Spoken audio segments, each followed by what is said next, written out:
Hello, hello, hey, sweet people. Welcome to another episode of Inglês no Rádio. My name is Foster. I am an American. I'm an English teacher. That makes me an American English teacher, I guess. I'm going to stop here and say that I'm here with Alexia. Alexia. How are you doing today? I'm fine. What about you? I am actually doing quite well. Okay. You know, most of the time people say, how are you doing? I'm doing well, doing pretty good. But today, I can honestly say, feeling pretty good. Awesome. Yeah. So this week on the show, we are talking about writing prompts. If you want to learn more about what that is, you can listen to the episode that we recorded 3 or 4 days ago. We released it on Monday. We talked about Alexia's dream house. And in that episode, we talk about in more detail what a writing prompt is. But essentially, Alexia and I are just asking each other questions, normally kind of difficult questions that really make you think. And we're using that to push ourselves out of our comfort zone and talk more creatively about English. Yes. So today I have a pretty hard question. It's a new one I just chose. Awesome. Okay. So, listeners, my sweet students, you are hearing this the same time I am. Okay. So, Foster, Yes. if you could change an event in history, what would it be? If I could change an event in history, what would it be? Okay, give me some parameters. I would say this history right now, like the present history. So, how present are we talking about? 10 years. Okay, in the last 10 years. Yeah. Okay, so I think that the first obvious answer is like, go back in time and kill Hitler or something. No. That. Yeah. If I could, okay, what capacity do I have to change? Can I just magically snap my fingers and everything changes? Or do I have to return in history and somehow try to alter the course of history? No, I think that you can alter, but you have to give a plan B for that. Because you can alter, but you have to, okay, but I would do this, Like, for example, I don't know, anything. So in the last 10 years, what event would I change? Mm-hmm. But it has to be something that I personally can affect. Foster, just choose an event and then you say, I would love to change that and I would have done this. I mean, okay, the only reason I'm asking for a lot of clarifications is because I think my first and honest answer is going to be a very short episode. I know what it is. 2016, the election. If I could change one thing, yeah, that's it. Yeah. So, but would you still put Hillary there or? No. So, that's what I'm trying to ask you. Okay, so you're asking me to... I want you to change the event of history. So you're asking me to be a political strategist on an English show that tries really hard not to be political. Okay, guys, first of all, you already know that Foster doesn't like Trump. Ponto. Okay, so he wouldn't like Trump there. We already know that. If he could change one thing, would be the elections of 2016. Okay, so instead of Trump, who would you think would be the best person to be elected by 2016? I mean, that's really hard because if we're thinking practically, then I have to think like, if the Democratic Party was more supportive of Bernie Sanders, would Bernie Sanders have defeated Trump? No. I don't know. But those were our two options. So, yeah, what do you want me to do?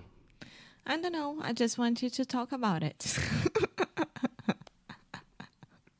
Okay, did they have a better person on the Republican side instead of Trump? Yes, there were 18 other candidates. So maybe that's the answer. It didn't have to be a Democrat. Yeah. Okay, obviously I cannot change these things, but I think one of the most important things that if we could go back in time 5 years, 10 years, would be to really understand cultural and societal polarization and why people cannot agree on anything, why we are fighting with our friends and family, and why everything's so black and white.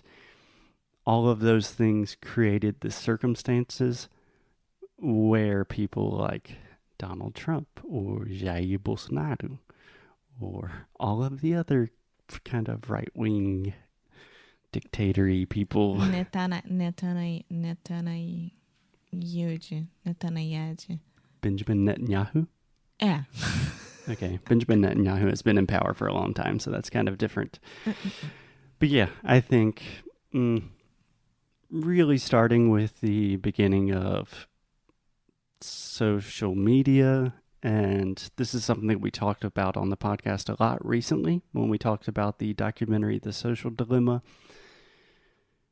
The idea of life online and everyone having access to their own sources of news 24 hours a day.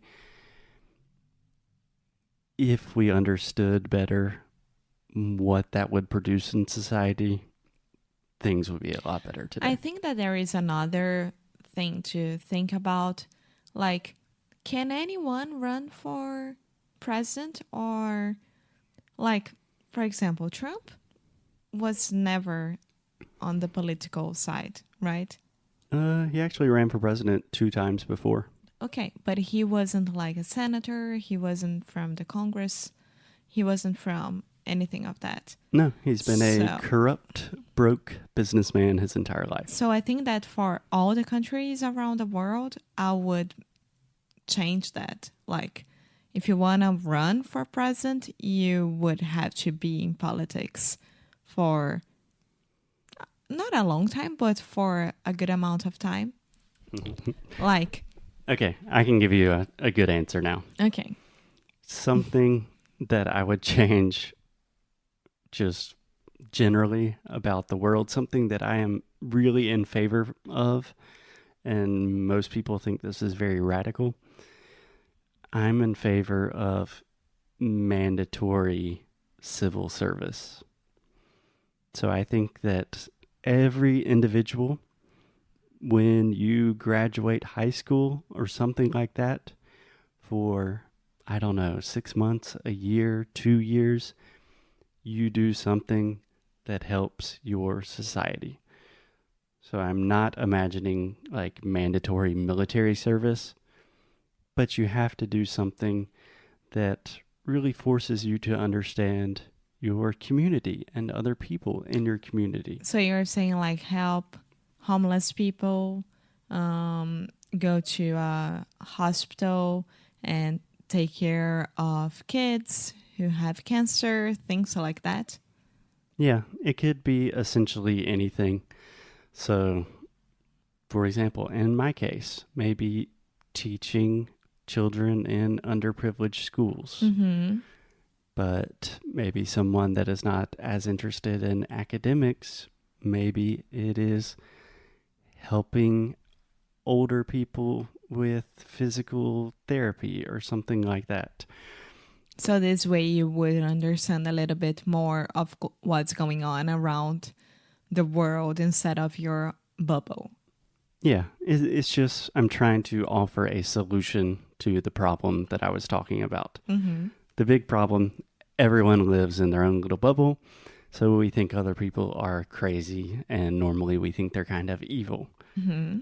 But when you're 17, 18, 19 years old, if you were mandated by the government to go do something good for your country, And it's very flexible. Like you could, I don't know, help with national parks or something like that. That would give people a much more broad perspective about what it means to be a citizen. Yeah. Yeah. Civic responsibility is, I think, very important. I don't really agree with the idea of a nation state, but if we're going to have nations, people need to understand what they are, why they're important, and how to give their best selves to that nation. Yeah. One thing that I don't understand about the United States that I would change that, but it's not only 10 years, it's much more than that, is how people vote and the way that the votes are counted. Collegio and majority. I can understand that, especially nowadays that every single state has grown and it doesn't matter nowadays anymore. Yeah.